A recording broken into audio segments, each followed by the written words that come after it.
ஏத்தும் அடியவர் ஈரேழ் உலகினையும் படைத்தும் காத்தும் அழித்தும் திரிபவராம் கமழ் பூங்கடம்பு சாத்தும் குழல் அணங்கே மணம் நாரும் நின்தாளினைக்கு என்னாத்தங்கு புன்மொழி ஏறியவாறு நகையுடைத்தே. 14 உலகினையும் முறையாக படைத்தும் காத்தும் அழித்தும் தொழில் புரியும் தேவாதி தேவர்கள் முறையே பிரம்மா, விஷ்ணு, சிவன் என்னும் மும்மூர்த்திகளாவார்கள்.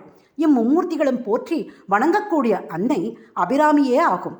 இத்துணை பெருமையும் மனம் வீசுகின்ற கடம்ப மாலையையும் அணிந்தவளாகிய ஆரணங்கே, மனம் வீசுகின்ற நீ இணையடிகளில் எளியேனாகிய என்னுடைய நாவினின்று தோன்றிய வார்த்தைகளை சாத்துகின்றேன்.